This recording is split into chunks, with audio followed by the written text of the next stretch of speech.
Welcome to the Cyber Health Podcast. I am Stephen Perano, your host, and we're excited for this episode today. In the studio with me is Dr. Jeremy Galecchio Eckstein. Is that correct? You overdid it. Hey, we're trying, people. That's close enough. Okay, close enough. So you get the idea. Now, this is Dr. Eckstein. He is a bariatric surgeon, and we're excited to have him in the studio today. Thank you for being with us. No, thank you for the invitation. So, Doc, let's start off. We're going to bounce around this interview, but let's start off with your background. Where are you from? Well, I was born in New York, but I'm originally from Venezuela. Nice. I grew up over there. That's where I get this thick Brooklyn accent that I had. Yeah, I did my med school over there, high school, everything. And then I came to the States. I got married, and I came to the States. Nice. And when you came to the States, so you were in New York. You did your training in New York. I did my training in New York. So 2 years at Mount Sinai Hospital in Manhattan, and then 4 years in Maimonides in Brooklyn. And in Brooklyn, do you ever visit the Junior's Cheesecake over there in Brooklyn? No, but I went to Spumoni's Pizza. Oh. Spumoni's Pizza is probably one of the best pizzas I've ever had. They had a particular taste, nothing like that. And we were on call at MIMO. And calls where you start on Friday morning and you're going to leave Saturday afternoon. It was 24-hour calls, but if there were cases, you need to stay, if you're, rounding and stuff like that. So somebody would go to Spumoni's Pizza on a Friday afternoon and buy 5 boxes. and these pizzas, they were thick and, a lot of tomato sauce, a lot of cheese, and they were cut in squares, right? Not your New York pizza. And we would have 5 boxes of that pizza there standing in the cold room. And we would have a constant infusion of pizza. I mean, you would eat pizza for more than 24 hours. Just you go to the cold room and you eat it cold. And I've never had any pizza like that. Yeah, really? Never had any pizza. So that's what got you through those long call shifts. Long calls, yeah. Yeah, they were brutal. Through your journey in medical career, what made you land on bariatric surgery? I remember the day I was in Elmhurst Hospital. That's a hospital in Queens. The most interesting cases came from Elmhurst Hospital. You would see things there. But in any case, I'm sitting down and I'm going through through a surgery journal, and there was this paper by Dr. Porteous where they took rats. So they had 3 groups of rats, right? They had control rats, the obese rats, and they had the diabetic rats, type 2 diabetics. And they did a gastric bypass on those rats. What? It was crazy. I was barely understanding how to do gastric bypass, and these people were doing gastric bypass on rats. And I'm like, okay, well, that's impressive enough. Right, but then they saw that the rats with diabetes would have remission of their diabetes after a gastric bypass without losing weight. Right. Just because of the switch in the anatomy. And I was like, that is insane. Because so to put it into perspective, when you are doing surgery, you have like a set diagnoses that are treatable with surgical treatment. There are many more diagnoses that don't need surgery. Right? And one of those diagnoses that you would say you don't need surgery is diabetes. Diabetes was the quintessential medical problem. And then all of a sudden, there is a surgery that cures diabetes. That was mind-boggling to me. Without losing weight. So that's when I started getting interested in bariatric surgery. I saw like this is an opportunity to cure diabetes with surgery. How awesome is that? Right. Yeah. And besides that, laparoscopy was growing up. When we started, when I was in my medical school in Venezuela, rotations, I never saw a laparoscopic case. Everything was open. They were like, my grandfather had surgery. He went to the private clinic, and he had a laparoscopic cholecystectomy. But in public schools there were no laparoscopic equipment at in the early 90s. So I never saw that.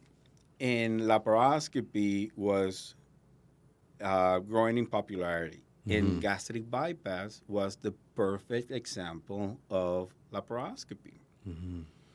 There are few people that benefit as much from laparoscopy techniques as obese patients. And the reason is that the majority of the complications that came from bariatric surgery before laparoscopy was because of wound issues. Obesity creates a lot of problems at the time that you want to heal the midline incision, the midline wound, because there's a lot of fat. And, sometimes you have to say that like apologetic, like fat, I hope nobody gets offended by it. We're not trying to offend anybody. Yeah, exactly. So you have to be so careful. Let's call it extra adipose tissue. There you go. That's very good. Very scientific. Yeah, right? Pretty good. We call it extra like adipose tissue. That one. That way you don't, you we don't don't offend anybody. anybody. Yeah, we're ready for the letters. We're going to write back to you. This is what we meant. But now, when you're saying that the laparoscopic started really taking place and a placehold in medicine, what year was that around? That was in the early 2000s.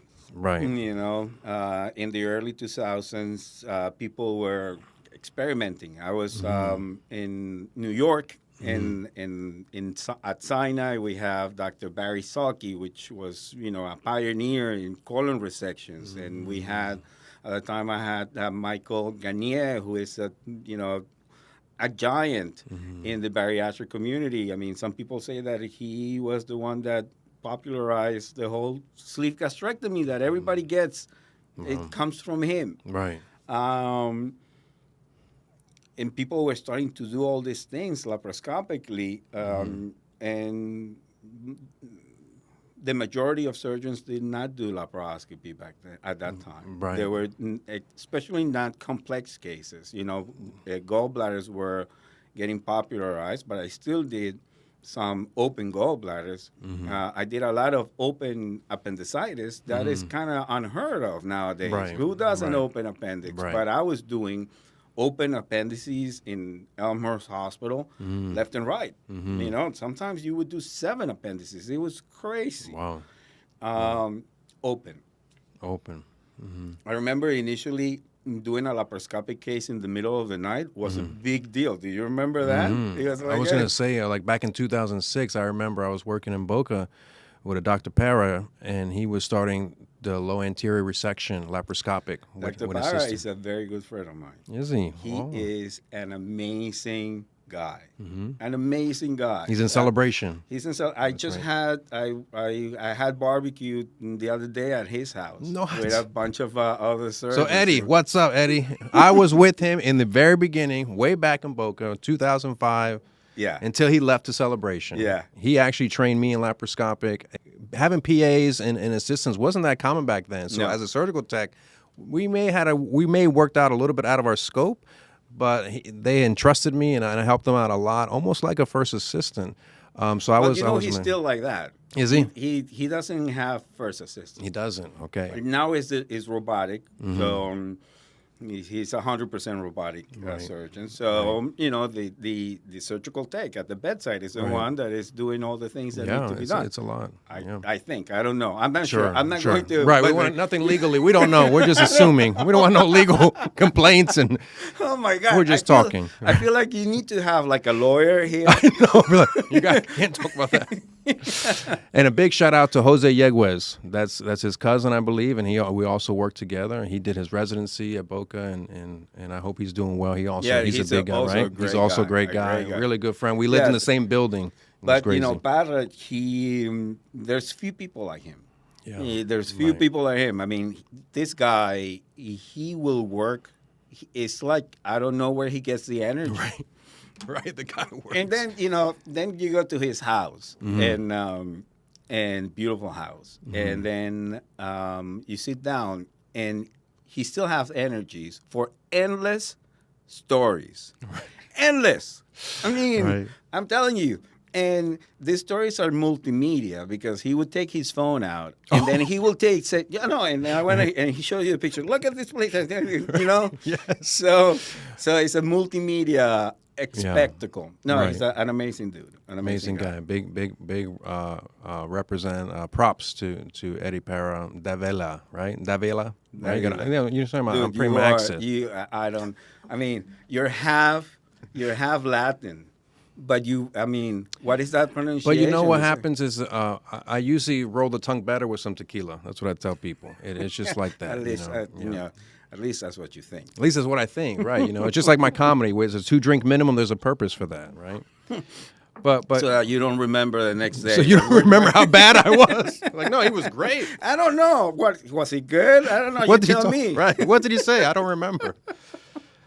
So going back to bariatric surgery. Bariatric surgery procedures have gone a tremendous way.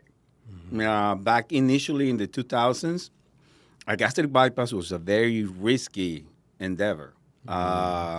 It was full of comorbidities. It was full of complications and leaks and really mortal complications. But we, as surgeons, we got so much better. We created this minimally invasive technology, and we transformed bariatric surgery from a really risky procedure to the safest, at least one of the safest elective operations done in the United States. Safer than hysterectomy, safer than a lot of other procedures. So the chances of complications from bariatric surgery were remarkably diminished, remarkably in a very short period of time, and that was because of laparoscopy. Wow. And again, it comes from the decrease in the size of the incisions, less wound infections, and also our skills as surgeons, and the tools that we got, the partnership with industry that made the laparoscopes always sharper and 4K, and you were able to see much better. And the stapling companies that perfected the stapling technology is now reducing the leak rate when the staples don't hold to less than 1 in 1,000. Amazing technology. The technology, the cautery technology. The harmonic. People take that for granted, but that hemostatic technology, that is a huge deal. So imagine, because when you're doing open surgery, you're using the Bobby, right? That's all I need. Right. Give me a Bobby, I'll clamp it, blah, blah, blah. Right. Try using a Bobby to go through the short gastric vessels. Right. What disaster are you going to get into? That's open surgery technology. Now, go with a harmonic. You sip through that thing. Right. Big time. It's not a drop of blood. Big time. Or the ancil, not a drop of blood. How do you get your patients to trust you? Yeah. So, empathy. That's all there is. You have to sit down and listen to what they're saying and get yourself in their shoes and be empathic. And then when you understand that, you cannot join them, but you can walk with them. So if somebody is in a lot of pain and you want to understand their pain, it's a human tendency for us to start feeling what the other person is feeling. That's empathy. Sure. But if you're a doctor and you are faced with a lot of pain, your job is to be a support. So you cannot go into that pain with the patient, because then both of you need support. Right. How can you walk out of that? You have to be out of that to pull that patient out of that next to you. So, it's a fine line, because you have to have a taste of what is happening. You have to judge, okay, what is the pain that this is giving you, so I can understand you, and then come out. Right. Because if you stay there, it's going to affect you personally.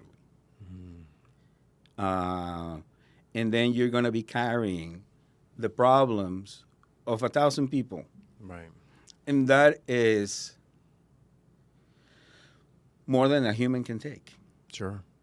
Yeah. Yeah. And I think that is part of the burnout that physicians are experiencing. Right. And transitioning there, you mentioned the word burnout. For you to avoid burnout, what are some things that you do to release that?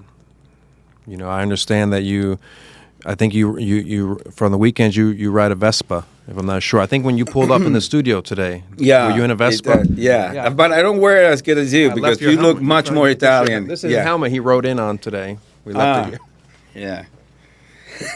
Yeah. Right. No, but I understand that you like to mountain bike. Is that true? Do you still mountain bike? Yeah, in the big hills of Florida. In the big hills of Florida, right? The biggest mountains we have here are landfills. I know. And you know what? They did a great job in Vista Park. Vista Park, yeah. Amazing. Yeah, it's like a mountain. Nice. You don't know, what you're riding your bike on top of, but it looks like a natural hill. So I'm waiting for the one in Griffin to be retired, so that I can make a nice mountain bike park over there. Right, put one there. Yeah. So that's where he's at. If you want to find him, he's in Vista View Park. No, I don't go. Oh, he doesn't go there. No, that's too far away. Oh, it's too far. Okay. Yeah. And speaking about mountain biking, do you wear liners or a bib? No.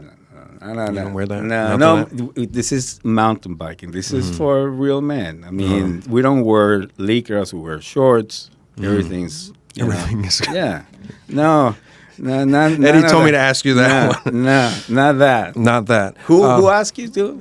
Eduardo. Yeah. Because he wears right. He wears licra. He wears a lot of things. Yeah. We won't go into that. But real quick about Venezuela, I also understand that you guys like to eat pancakes with cheese. What is that about? I don't know, man. Why I don't know, that? but it's this. We have you put the pancake, right, and you use butter on your pancakes, right? Yeah. So and you use salted butter or regular butter? Probably salted, yeah. Yeah, exactly. So take that concept of salted butter and just step it up a little bit. And then instead of butter, you're using facilistas. How do you call that? The Kraft American cheese. Oh, okay. And then you shred it? No, when you shred it, you take it out of the plastic. Oh, you just take it out of the plastic and you put it there. That's what you think. So it's not melted. It just you just throw it in there. You slap it into that pancake, and then you have your maple syrup, the cheese over there giving you that saltiness and that fat, and the pancake. I think that the only reason why people don't do it is because IHOP is not offering it. They don't know, right? That's right. They don't know. It's not on the menu. Also, we want to ask you, in between your cases, where are you going? Somebody wanted me to ask you that. They said, are you at City Bike shopping? Where are you going? Right? Yeah. Where are you the turnover kills you. turnover kills you. So instead of just standing there waiting, you're like, I got to get things done. No. I multitasking. stay there. No, I don't do anything. No, you just No, wait. well, what I do is I work on my other ventures. Sure. That's what I do. Which we're excited to get into that momentarily. But real quick, this is the opportunity where we like to thank our sponsors. And for this episode, we are sponsored by Dude Wipes.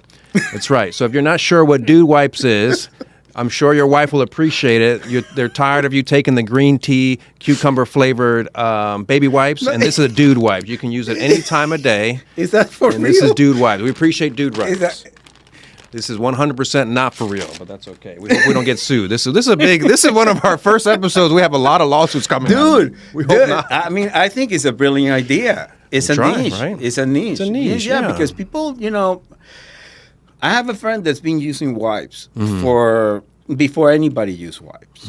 Okay, he's a doctor also, and I used to make fun of him. Right. Because how manly can you be? Right. If you're wiping with wipes. Right. I mean, that's Right. that's for babies. Yeah. But then all of a sudden it became popular. Everybody's popular. using it. So now you have something, Dude Wipes. Marketing. It's for dude. All right, it's for Yeah, dudes. yeah, I It's mean, very masculine. It's very masculine. Masculine package. Yeah, don't worry about your sensitive butt. You're Right. not sensitive. No, not you're at a all. dude. Right, and for single ladies that are perhaps dating somebody, and you go to their house, you go into the bathroom, and you know what your ladies do. You go through all the cabinets, and if you see Dude Wipes, stick with the guy. Yeah. Right? He's very hygienic. Very hygienic. He takes care of himself. Speaking about guys that are hygienic, I did have a very important question to ask you. Who was responsible for hiring Todd? who made that decision? Well, the thing with Todd is not, he's not hired. He's not hired. No, he's for sale. He is for sale. Great. We're going to add that to the list. He is definitely for sale. No, Todd is independent. He is independent. Yeah. Well, that makes a lot of sense that he would be independent. Yeah, exactly. So he started with us a long time ago. How long has he been with you guys now? From the beginning? Before I was there. Really? And that long? So he's 4 years more. So it's almost 20 years. You can't get rid of the guy. No, can't get you rid of can't him. get rid of the guy. Can't get rid of the guy. You can't get rid He's of part of the guy. establishment You now. know, and he can take a punch. He can take a punch. punch. Because in the OR, things can get really, really pungent. Right? Right. I mean, Absolutely. You have to think quick. Yeah. You know, you have to know what to do. and that is a fun guy to He's a fun guy to be around. Yeah, right? he's a staunch Republican. Is he really? Why? You're asking like, is this a surprise? No, I didn't know. You didn't know? I thought he was voting for Camilla. No, Anyway. no. He's like a diehard Republican. Right. So it's and if you start that conversation with him, Right. there's no end. Never going to end. There's no end. All right, one question I wanted to ask you before we get into some exciting things that you're involved and you're doing in the technology space. For residents, we have residents that watch this podcast, and they're always looking for tips and advice. If you have residents coming to your rotation, is there any advice you can give to help them out? Yeah, right. I know. As a resident, I always had a lot of questions. I was because I was a prelim. Right. Yeah, so my job was in the line every year. So I had to figure out what was the best way to be a resident. And I would question everything. I would question, for example, you would go and scrub your hands, right? Yep. And you're scrubbing your hands and the attending is there. Should I finish before him? Or should I finish after him? Oh. Or should I finish at the same time? Right. If I finish before, I can go into the room and start setting up stuff. Sure. But I'm not scrubbing good enough, right? Right. Because he is washing his hands Right. much more than I am. So, Right. but if I scrub after him, if I continue, because I'm going to do it because I am cleaner than you, right? Yeah. Then he has to walk by himself and start doing the job that I should be doing. So the conclusion is you have to time it right. It's all about synchronization. So you scrub as much as you're attending, you go in, and then you make his life easier, and you show the attending how you're making that life easier for him. Nowadays, it doesn't apply because now you have the Oh yeah, the Avguard. The Avguard thing. They call it man juice. They call it. There we go. There's another one. The lawyers are freaking out here. Well, it's a lotion. It's a lotion. It's a lotion. It's a lotion. It's a whitish lotion. White. Kind of translucent. Right. Yes. Yeah. Yeah. So much. you know, yeah. It could be you confusing. can recognize it. You see it, you recognize it. You could recognize that's it. Avguard. Yeah. Or is it? Or is it? Or Right. is it? And I heard that over there in OB in the department, they're running low on it. I'm not sure why. You know, bariatric surgery works in two ways. Okay. You have a restrictive component to bariatric surgery, which is doesn't let you eat as much as you used to. So we can do that by putting a lap bed, you know, around the upper part of your stomach, so when you eat, it doesn't go down and you feel full. We can do that by putting a balloon inside of your stomach. So a balloon the size of, grapefruit. And we put it in there and it occupies the space so you don't eat that much. Or we can do it by doing a sleeve gastrectomy. A sleeve gastrectomy and removing up to 80% of your stomach. And I'm leaving you with a stomach like a tube. You've seen hundreds of those. Right. So those are restrictive procedures. Okay. And the idea is that you are going to show the patients that you can eat less and have a good life. Because a lot of the times, you know, people don't know how much food is enough. Right. How much do I really need to be alive? Right. Is it this much? Is it this much? How much is it? And the operations, they give you proof that you don't need to eat that much. So the idea is that by letting you see that you can change your lifestyles and eat healthier and then lead a better path in an ideal world. Right. That is very difficult to achieve. And that's when we have the second component of bariatric surgery, which is malabsorption. So malabsorption, what I do is I make the GI tract, your intestines, less effective at absorbing food. So you are going to eat 2,000 calories, let's say, but half of that you're not going to absorb because it's going to go the other end. So that takes a little bit of the control, you know, that takes a little bit away of the responsibility from the patient. Because now, you know, even if you eat whatever you eat, you are not going to gain weight because I made you less effective at gaining weight. But of course, I also made you less effective at absorbing vitamins, for example. Right. Or absorbing iron, for example. So now you need to take vitamins. And vitamins for those patients are medications. They're not optional. Like, I'm going to take vitamins so I can be healthier. No. This vitamins for bariatric patients that have a malabsorptive procedure is as a medicine, as blood pressure medication is, as cholesterol medication is. You need it, otherwise you're going to suffer the consequences later in life. And a lot of the times, those consequences are irreversible. So, for example, vitamin B1 deficiency, thiamine deficiency. That's something that you can get. If you have thiamine deficiency for a long period of time, you can develop an encephalopathy. It's a complicated name to pronounce. I'm not going to try. No, me neither. I don't know. It's Wernicke-Korsakoff encephalopathy. And that is irreversible. And patients just lose their selves. And they hallucinate and they become disabled forever. Like a stroke, kind of, like some sort of dementia. Right. The incidence of that is very low because we give them vitamins and we make sure that they take, but that is a possible consequence, that's a possible problem that you didn't have before the operation. So those are the different operations. You can go from least invasive to more invasive. They're very effective. We're treating a problem that, you know, I told you about all these complications and all that we're doing.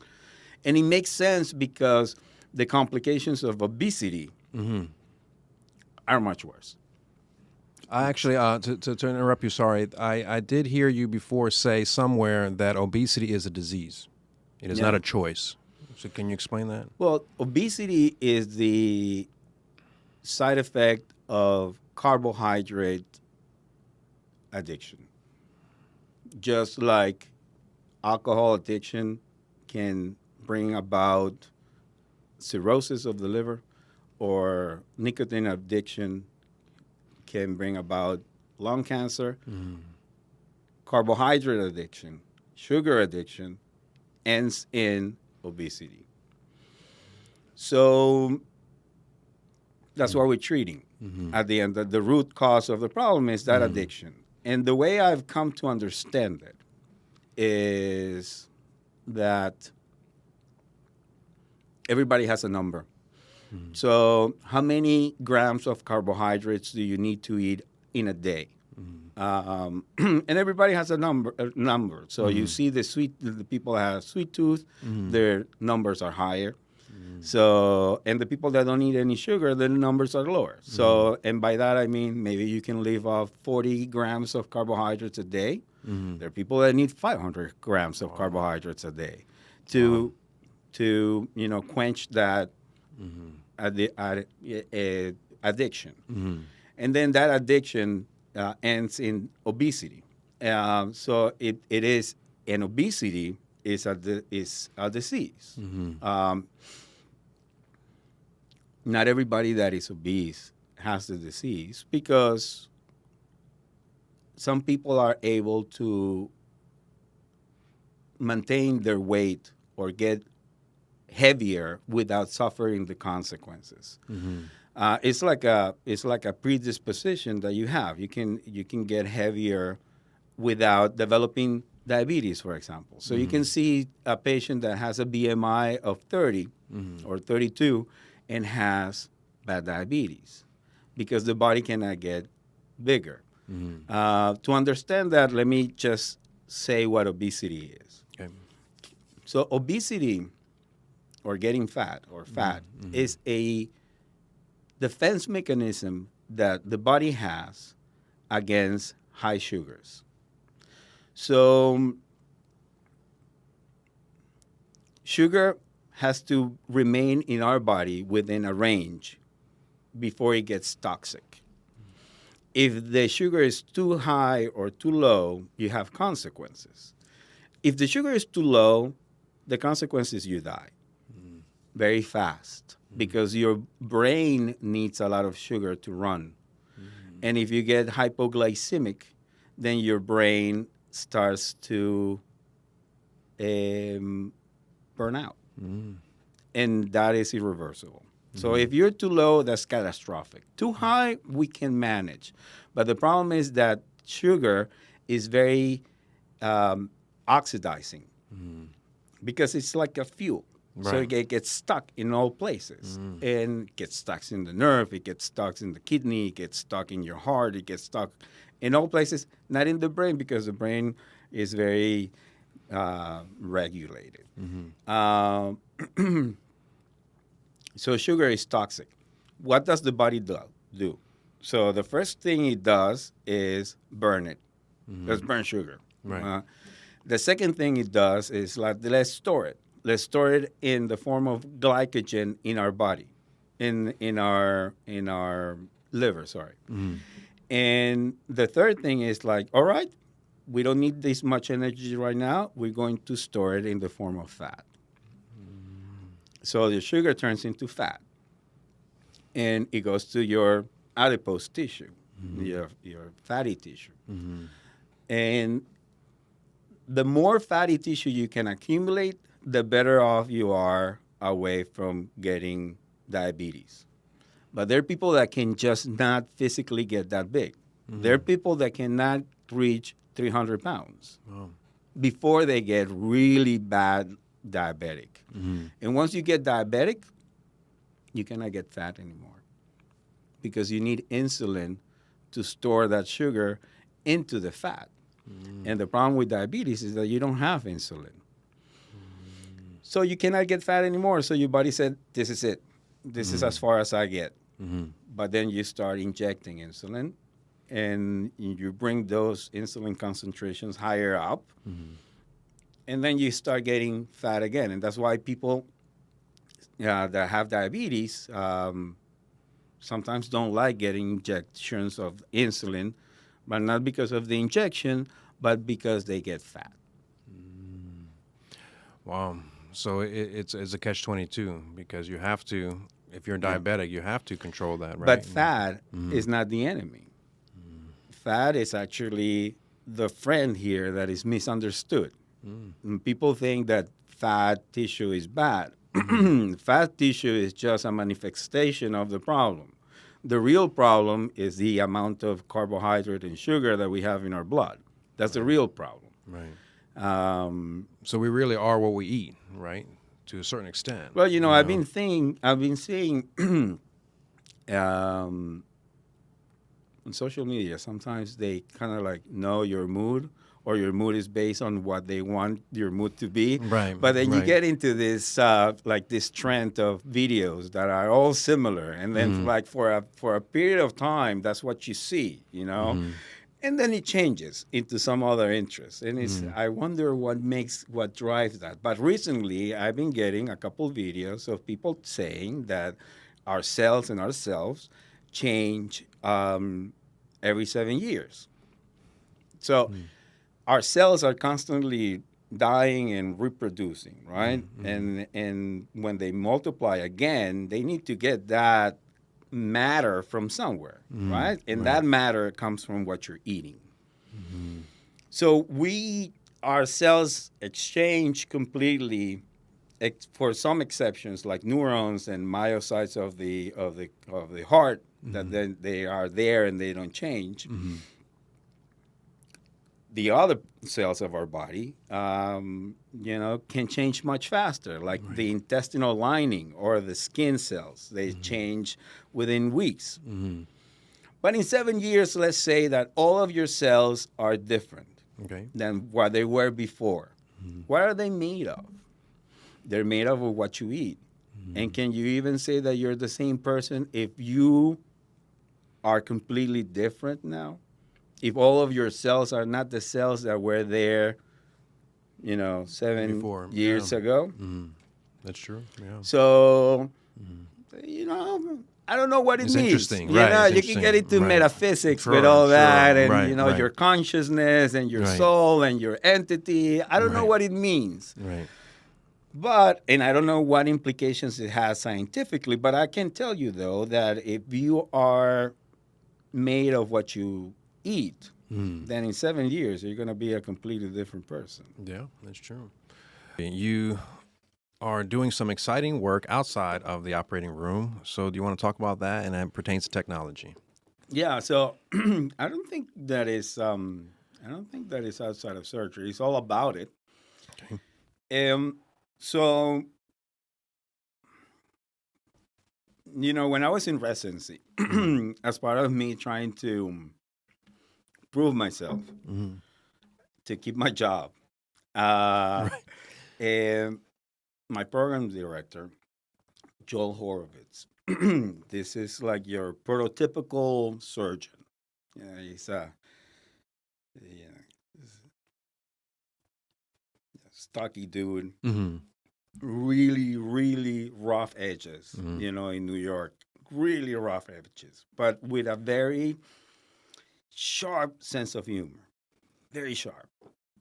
And he was very smart.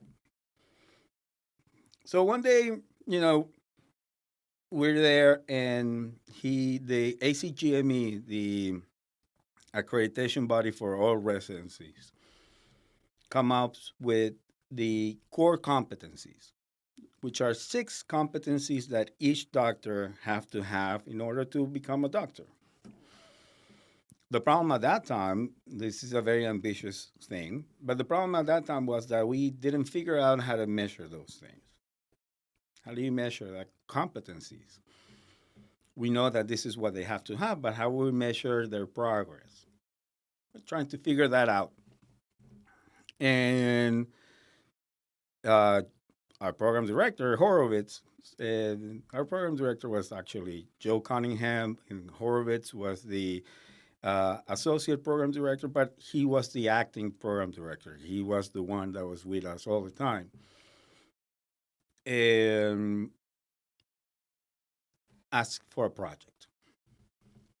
Bring a way so that we can measure the core competencies. And I'm there with my co-resident, Omar Laguna. Oh, okay. You know Omar, right? Yeah. So we go back all the way to New York. Wow. Yeah, he was he was a year below me, and I'm with him. I'm like, dude, we have to do something, right? No, I come up with the idea of creating a web page for residents, and I tell him, and he loves the idea. So we start going back and forth.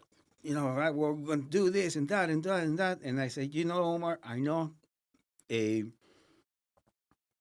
friend of mine is an engineer. It's a you know, it's a programmer. Let's do this. So we go there and we founded ePortfolio MD.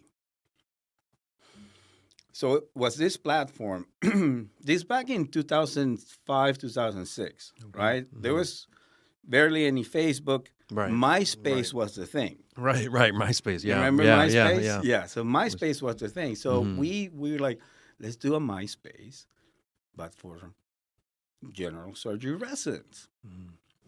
In there, general surgery residents. This is before iPhone. This is before all of that. Right. Okay. I had a Palm Trio. Right. That was my phone. Yeah. Big Okay. books, Yeah. That was my phone.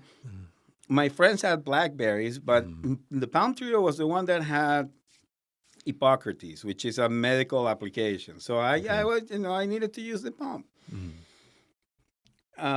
And we come up with this idea. Okay, so let's have every resident have their own portal where they can put their things.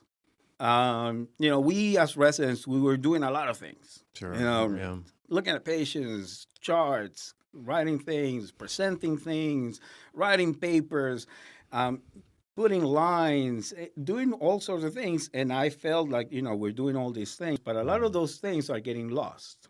Right. You know, there's M&M, and I go there and I make a presentation for the M&M. So when you have a complication, as part of your education is to do morbidity and mortality rounds. So you go on a podium as a resident with all the faculty, and you talk about your complication. Wow. You present the patient, and this is what happened, and this is this, and this is that, and then you do a literature search to, you know, see what is it that we can do to improve and to prevent that, and what things went wrong, and what can we learn from this. Sure. Very nice, you know, thing. But in those presentations, they take a lot of time, they take a lot of effort, but then they get lost. So what if we have them all put together in this ePortfolio platform where residents can talk to each other, share things, and also put their cases? This back in 2006. We presented this at the American Association for Program Directors, APDS. We were able to put it inside of our hospital. We're talking to medical schools so that they can use it in their schools. But being an entrepreneur is a lot of work. It's a lot of work. Things don't happen just because you have a good idea. Right. And being an entrepreneur and being a broke surgeon, resident, those two things, you know, you don't. So say, man, I'm in New York. I'm getting $40,000 a year, living in the city. Wow. My wife is going to NYU to dental school. We have a kid. There's no time for anything. Right. So I have to make a decision. Am I going to be a surgeon or am I going to do this thing? You know, cannot gamble that. Right. So I continued with my residency and did all those things. And then 3 years ago, I continued to teach residents, right? So I had the residents from the Cleveland Clinic first coming in, and then we had our own residents. And I'm teaching them, and like, they still have the same problems I had. Wow. They still have issues logging their cases and putting in their things. So why don't we rehash this? And I created UNIRA. So I called my partner from back then, I told him, look, I have this idea, UNIRA, remember ePortfolio? And he's like, yeah, let's do this. So we started this app, and it went viral. Nice. So the app, what was supposed to do was to help them log their cases into the ACGME. Okay. The ACGME has a very complex way of tracking things. And it can sometimes, that complexity can translate into the user. So the only thing that we were doing was making that experience better. So we were facilitating the logging of the cases, and the residents loved it.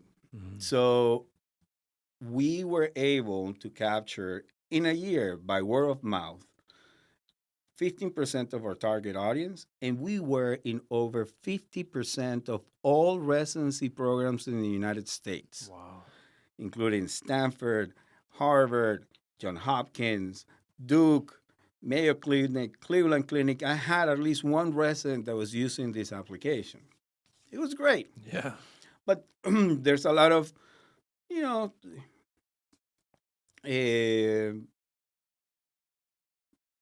a little bit more complicated because you're dealing with education. And medical education has to be regulated because you have to produce doctors that are safe. Mm. You have to produce doctors that people trust. We do a public service. Right. And this has to have a quality assurance. Okay? So, having third parties and stuff like that that want to interact with that is complicated. And that complication is not compatible with entrepreneurship. Because entrepreneurship, you have to move fast to capture the perfect product market fit. Mm-hmm. And moving fast is not in the DNA of certifying governmental institutions. So, because for them, safety is paramount.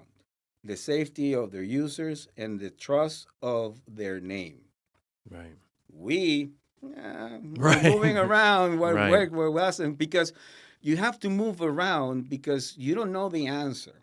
Mm-hmm. So sometimes you think, okay, I'm going to move my product in this direction, and then you see, this is not good. We have to go, this is not good. So you start bouncing around until you find the product market fit. Mm-hmm. That's why you have to pivot and do all these things.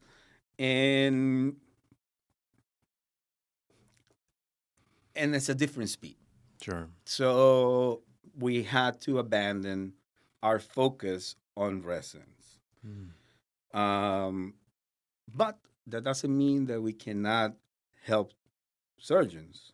Sure. And residents are surgeons as well. Right. Surgeons in training, but surgeons. And the same thing happens not only in residency, but in surgery as a whole and in medicine as a whole. We have difficulty tracking what we're doing. Mm-hmm. I have a broad sense of how many cases I've done, but I don't know exactly how many cases I've done. I have a broad understanding of my case distribution, how many gallbladders, how many sleeves, how many hernias I do, but I don't know that for a fact. Mm-hmm. I have a broad understanding of what I'm producing, what I'm billing, but I don't know that for a fact. Mm-hmm. And also my performance, which is very important. I have an understanding of how much a case is going to take me. I have an understanding of how I'm getting faster or slower. I have an understanding of how long it takes from one case to another, but I don't know that for a fact because I have no way of tracking it. That information exists, but it's not in my hands. It's in the hands of the information keepers, who are the hospitals. Mm-hmm. They have the information. If I want to access that information, I have to jump some hoops.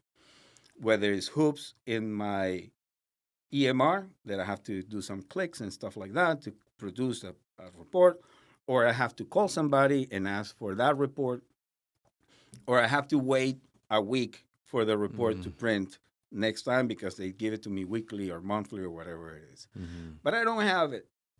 Right. I don't have it. So I said, well, why don't we give it?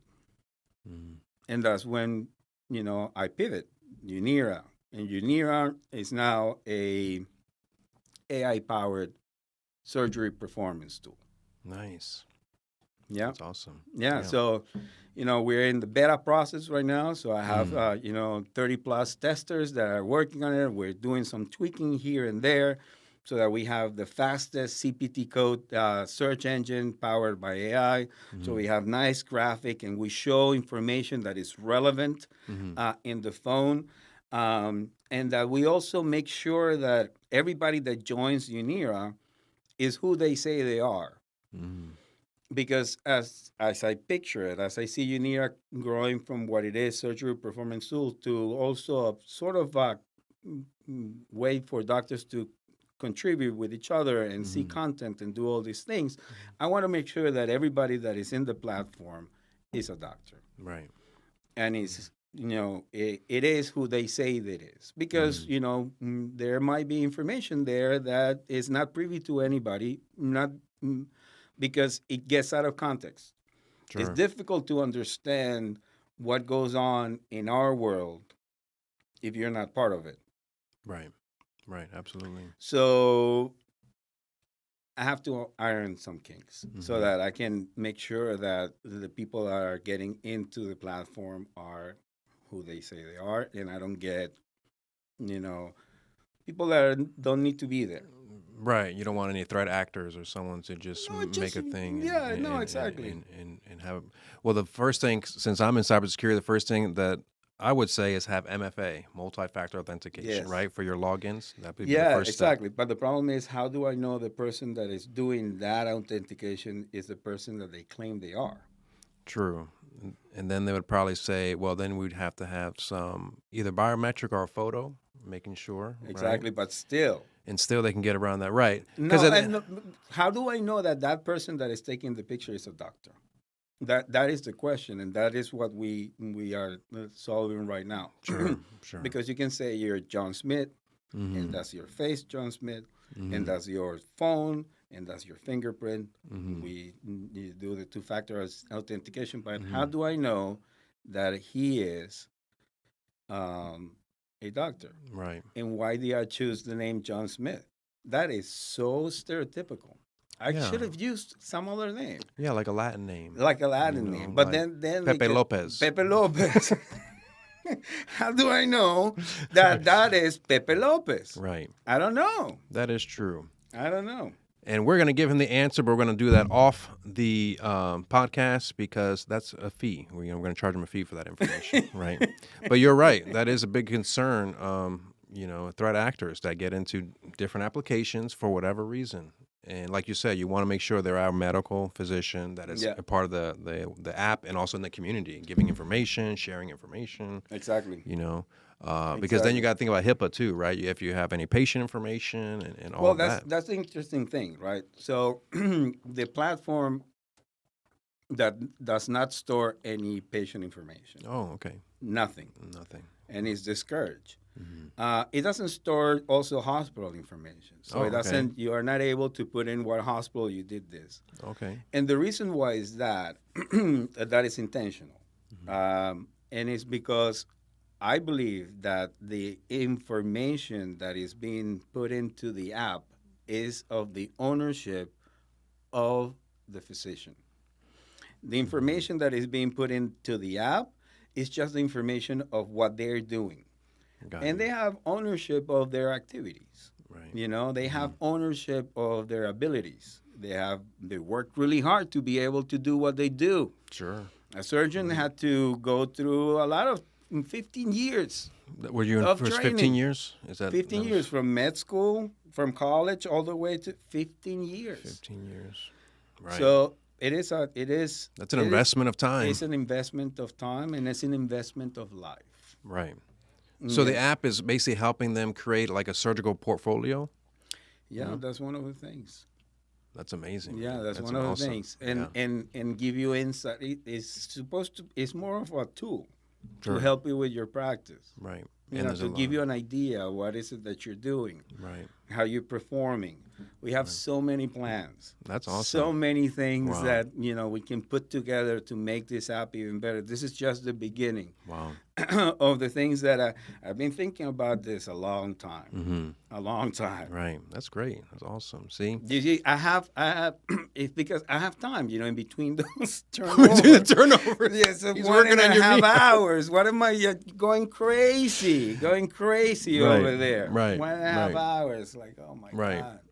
So before we wrap up, I like to present you with nothing crazy, but just a little small thank you gift. Oh, wow. And we would like you to open it here No, on the I show, don't know please. if I want to open No, this that. is something. No, this is I something don't- respectful. Yeah? Yeah, 100%, 100%. And actually, right. it's going to go in with our last Look, question. Steve, I know you, and I don't know you for respectful.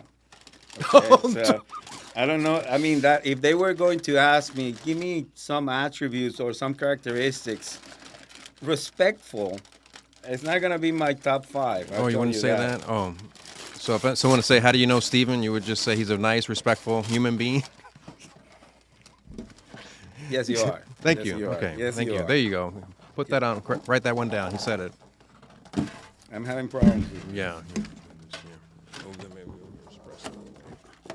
And pull that out. See if you know what that is. Es una charrasca. Es una charrasca. This is amazing. I love it. Awesome. So for you at home that are that didn't know this about Dr. Eckstein, from what I understand, that he used to be a roadie, and he was a roadie for many years. He was a backup singer on Pearl Jam, and we're just going to see what he thinks about this instrument. Yeah, I've never played that instrument in Really? my life. Never. It's a beautiful gift. Thank you, man. Yeah, I you're take welcome. it back. I take Yeah, it you're back. welcome. Oh, there you go. See, very respectful gift. I don't know. I'm afraid of using it. You see, that's how you use it. But this is more for a salsa type of thing. Right, So right, I don't of have course. that flavor. It's okay, but I've it's tried, also but- good. It's also good. You can use the pick to comb your hair. Yeah, And, you know, put it over you can here. shred your cheese for the pancakes. It's like a cheese Yeah, shredder. yeah, Also, wake it's up my multiple. wife. You can wake your wife up. It's your turn to take out the Look, garbage. this might be like a heavy metal. It's really loud. Yeah, it's really Thank loud. you, man. I Yeah, you really like it. you appreciate it. Appreciate it. Now, lastly, about music. Music is a big thing, at least in the OR, right? It's a big thing. Like the moment the music comes on, I see you. I mean, I'm a witness to it. You're in the zone, and like you mentioned earlier, some operating rooms you'll walk into, there's no music at all. You can hear a pin drop, and that's the environment, that's the vibe they want. But with you, I believe that it excels you. I don't know if it excels the endorphins in your head and how you're critically thinking of what you're doing, or it just regulates you to stay in a nice, calm, peaceful Yeah. tone. Especially when I sing. And you are a phenomenal singer. All Oh, joking thank you. aside, he does have the lungs, and we're going to prove that right now because No, this is I'm the not last gonna do it. I'm not gonna do that. He does have a great Nah. voice. He does. But yeah, but I see it. They ask me if I sing in the OR, and yes, I do. He does. I do. Yeah, I he do. does. I You're do. great. I do sing in the OR, and there's nothing you can do about it. That's right. Yeah, that's Yeah. why I do it, because Right. I have like a captive audience over there. You're gonna, That's right. You're gonna They're not listen gonna to go this. anywhere. You're gonna listen to this. Maybe that's why I never get the same anesthesiologist. Or maybe they change. That's right. Like, Is that- I don't know. I had him in the last 3 hours. Yeah, I exactly. don't know. He's not changing You're the like song Bob. Bob? That's not Bob. here. Oh, but music. What's your favorite music? Who's your favorite artist? Look, genre? I'm I'm a big James Maynard. James Maynard. Yeah, Maynard. I'm a big fan. Big Okay. fan. He's the frontman for Tool. Big fan of Tool. They're amazing. And Perfect Circle. There's certain songs in Perfect Circle that are mind blowing. And now he has Pucifer, and it's just an amazing band. The guy is, and also the guy has like a winery. Wow. Yeah, We're he's doing he's something. a character. He's a character. So I'm really into them. And then old school '90s. 90s, yeah. Right? Old school Can never go '90s. wrong with that. And I would say that's probably one of the best eras, right? Yeah. Music, the Yeah. decades, rather. Yeah. 90s music.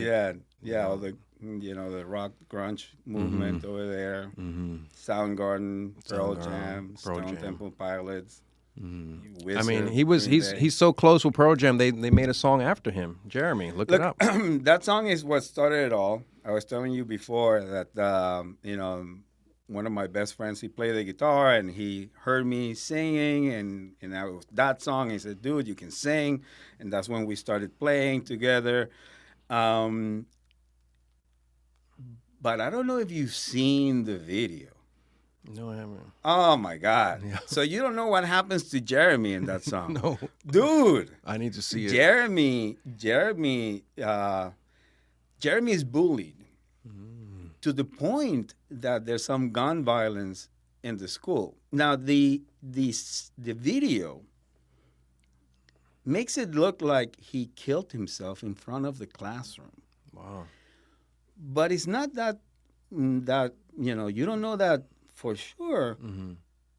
It could have been also that he was shooting up the classroom because things are flying and doing this and that. Right. And this is in the 90s. This was not commonplace. It's like it foresaw the future of all this gun violence that you see in schools. Right. This was before that. This was before Columbine, which was That's the biggest one that Right. got media attention. Yeah, and Sandy Hook. Yeah, they Yeah. kept going. Yeah, exactly. Exactly. This was back then. So I got, then I had mixed feelings about the song. right. When you saw the video, you're like, And wait a then that second. guy, that Jeremy is not me. I'm Right, not, right. no, he's not talking about me. Right. So, so fortunately, not everybody saw that. But yeah, it's a deep song. Dizzy song. So check that out, Jeremy by Pearl Jam. Well, that's our time. Dr. Eckstein, we appreciate you coming here and sharing your journey and sharing a lot of information, some wisdom, some advice, and of course your technology app, and you pronounce it as UNIRA. So check out UNIRA, and It comes from Unified Repository of Activities, or the word in Spanish, UNIRA. But no, we appreciate you. Did you have fun? Yeah, man. Yeah, you had this a was good time. blast. Okay, awesome. Thank you for having me. I appreciate you coming on. Yeah, you got it. And we will see you in the OR when? Monday? Monday, Tuesday, Thursday. Right. Every other day, every day, right. I'm Stephen Perano, the host of the Cyber Health Podcast. We appreciate you tuning into this episode. We hope we see you on the next one. And if you like what you saw, please share and follow. This is a self-funded podcast. We have no supports. We were joking earlier. It's all me and a couple people. So we do appreciate helping us out by just sharing it, letting other people know, subscribing our YouTube channel. We have Facebook, Instagram. We're on Spotify and iTunes. So we'll see you on the next episode. Take care.